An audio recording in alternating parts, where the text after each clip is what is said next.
Le damos la bienvenida a Pensamiento Estratégico, podcast oficial del Centro de Estudios Estratégicos del Ejército del Perú. Este contenido se encuentra en nuestro sitio web c.mil.pe, en Spotify, Apple Podcasts y YouTube. Las opiniones expresadas en este contenido son de responsabilidad del orador y no reflejan necesariamente la opinión de nuestro Centro de Estudios o del Ejército del Perú.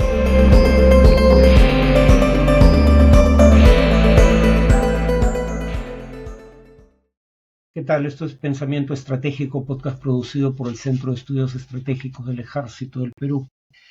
El día de hoy voy a hablar de un cambio tecnológico reciente en materia militar que está entre aquellos cambios tecnológicos que presumiblemente contribuyen a hacer del campo de batalla un espacio transparente en donde, por ejemplo, los avances sorpresivos de tropas o equipamiento militar son más difíciles que en el pasado porque son percibidos desde un primer momento, en tiempo real, ¿no? Por ejemplo, hoy voy a hablar de los drones específicamente, pero también se dice que la tecnología satelital, los programas de análisis de datos, además de los drones, habrían contribuido a hacer, repito, transparente el campo de batalla. En el caso de los drones, porque además ya cuentan con visión nocturna o imágenes termales, ¿no? Ahora, voy a ver el tema de los drones a partir de la relevancia que han cobrado recientemente en la guerra de Ucrania. ¿Por qué? Porque Ucrania, este año, de no haberse aprobado los paquetes de ayuda de la Unión Europea o de Estados Unidos, como de hecho sí ocurrió, hubiera contado con entre 1 y 2 millones de municiones de artillería frente a un ejército ruso que en el frente de combate puede desplegar 4 a 5 veces esa cantidad de municiones. Entonces, claro, Ucrania pensó en esas circunstancias que podía casi duplicar la cantidad de municiones que podía desplegar en el frente a través de drones, lo cual era importante por varias razones. La primera razón porque a diferencia de las piezas o las municiones de artillería que debía recibir Estados Unidos o Europa, Ucrania sí puede fabricar drones en cantidades significativas, es decir, no necesita importarlos de terceros países y no está por ende a merced de ellos. De hecho, Ucrania en diciembre alega haber producido ya 50.000 drones en un solo mes y que puede producir hasta 1 millón de drones a lo largo de 2024. Entonces, una primera cuestión es, puede fabricar drones a diferencia de, por lo menos en cantidades importantes, a diferencia de municiones de artillería convencionales. En segundo lugar, los drones son mucho más baratos que otros proyectiles que puede utilizar en combate. Por ejemplo, un misil Excalibur estadounidense vale unos 100 a 112 mil dólares por unidad. Los drones First Person View, que se manejan de manera remota, bueno, eso está implícito en un dron, ¿no? Un dron, aquí estamos hablando de aviones no tripulados. Eso es en buen romance un dron. Bueno, los drones se pueden conseguir de manera comercial, no como equipamiento militar, desde unos 400 dólares por unidad. Y como digo, Ucrania cree que puede producir 1 millón este año. Utilizados como munición, generalmente drones kamikaze, es decir, que portan una carga explosiva y que impactan en su blanco, con lo cual la carga explosiva estalla, pero se pierde el dron. El punto es que si puedes producir 1 millón y te cuesta 400 dólares cada uno, el cálculo costo-beneficio parece ser razonablemente bueno. Pero además, a diferencia de otro tipo de munición de artillería, por ejemplo, munición para tanques, los drones pueden ser piloteados de manera remota y dirigidos a un blanco. Una vez lanzado, no está supeditado a una trayectoria preestablecida. Y entonces puedes intentar impactar en la parte vulnerable de un vehículo o, por ejemplo, hacer entrar el dron por una ventana, ¿no? Para causar el mayor daño posible al rival. Ahora, existen mecanismos para contrarrestar el efecto del impacto de un dron que tiene carga explosiva. Por ejemplo, colocar barreras, digamos, planchas de metal, ¿no? O jaulas de metal, en el caso de posición de trincheras, y el dron entonces termina impactando contra la protección y causando el menor daño posible a quienes están en la trinchera o al blindado que tenía estas planchas protectoras. O sea, en otras palabras, los drones no son tampoco necesariamente un cambio dramático en el terreno de batalla por sí solos, ¿no? En realidad casi nunca una pieza de tecnología por sí sola genera cambios de ese tipo, tampoco los drones, pero tienen ciertas ventajas como las que ya he mencionado. Ahora, también tienen problemas. Por ejemplo, Ucrania podrá producir 1 millón de drones en 2024, pero probablemente no tenga capacidad de entrenar a 1 millón de pilotos. Y entonces, no importa cuántos drones tengas, tu capacidad de usarlos, porque son piloteados de manera remota, va a estar limitada por la cantidad de pilotos a los que puedas entrenar.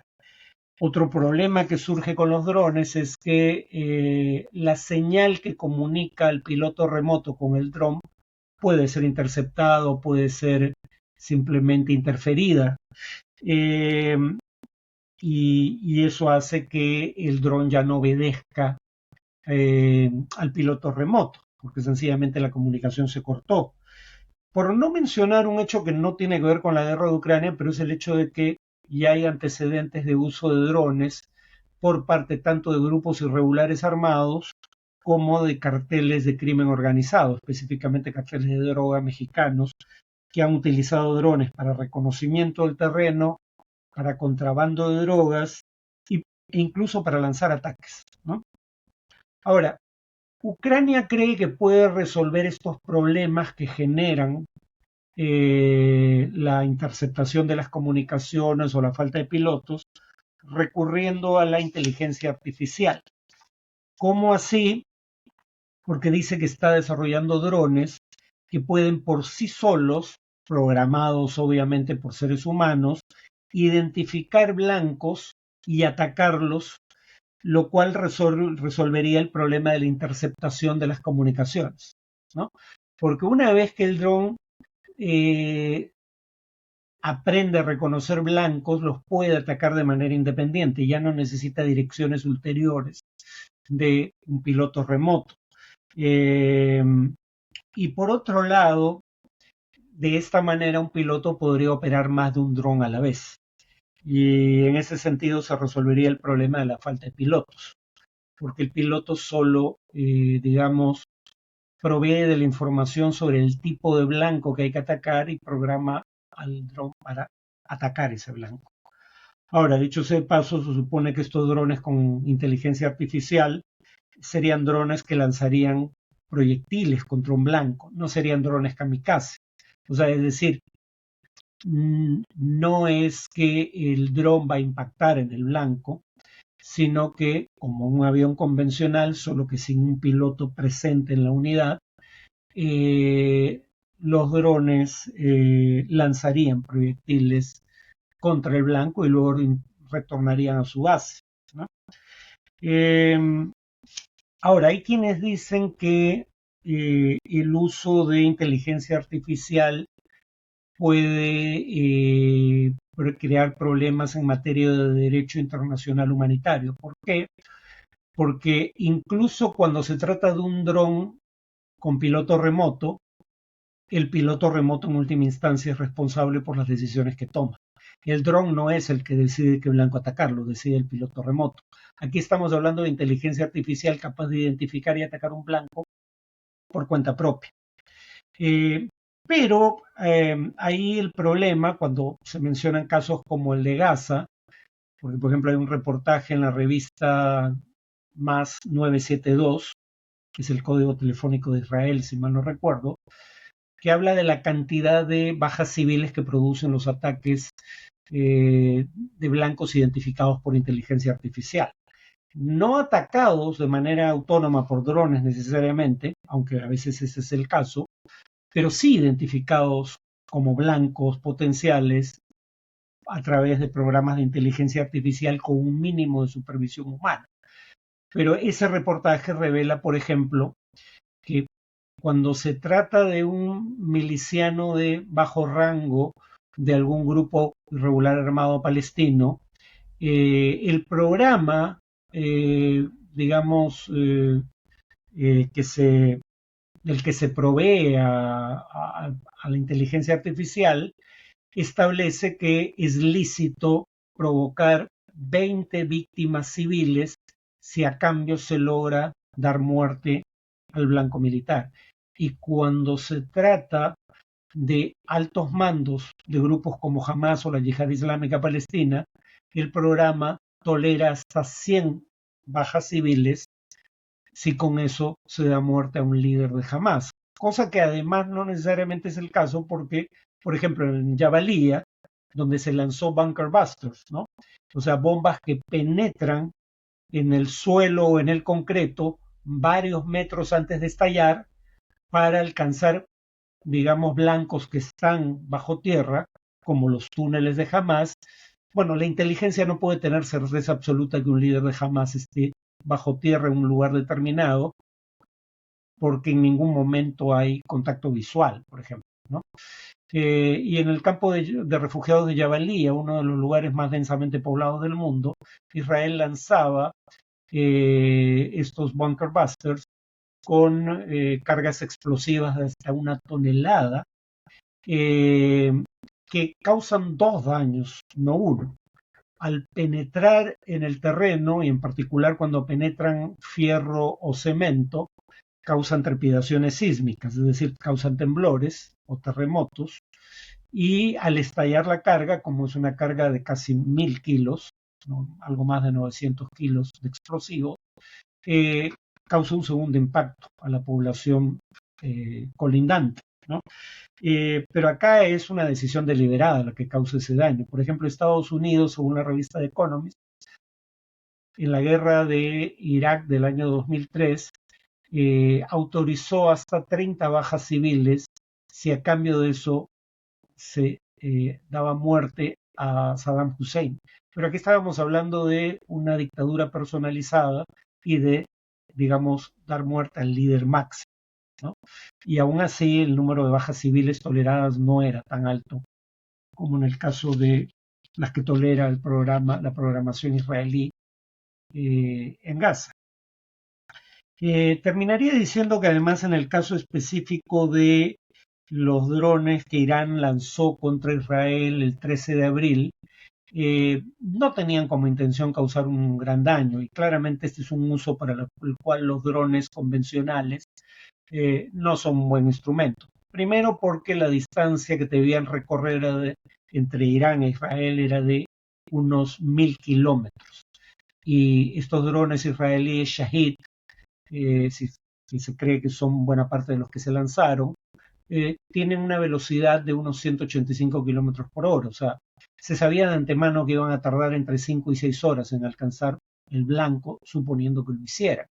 Y eso daba tiempo más que suficiente para las defensas antiaéreas, para que las defensas antiaéreas israelíes identificaran y derribaran el dron, que además es fácil de derribar porque tiene una velocidad relativamente limitada. Además, Irán lanzó drones neutralizando su sistema de GPS, por ende no podían ser dirigidos, iban en una trayectoria fija, lo cual también facilitaba su destrucción, e incluso si lograban superar las defensas antiaéreas israelíes.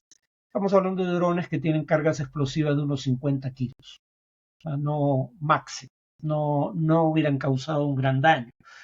Creo, y con esto concluyo, que lo que lo que Irán buscaba al atacar con esos drones a Israel era básicamente probar las defensas antiaéreas de Israel y sus aliados, saber dónde estaban ubicadas, cuánto tardaban en identificar blancos y cuánto tardaban en responder al ataque, qué porcentaje de éxito tenían. Por eso Irán además utilizó proyectiles relativamente, digamos, arcaicos en materia tecnológica, no su mejor equipo, porque quería poner a prueba la defensa antiaérea de Israel y de sus aliados que también intervinieron para neutralizar el ataque, sin revelar las capacidades con las que contaba, ¿no? Entonces, bueno, esto es un panorama más o menos general de los posibles usos de los drones en campo de batalla, ¿no? Bueno, eso sería todo por esta ocasión. Nos vemos en el siguiente podcast.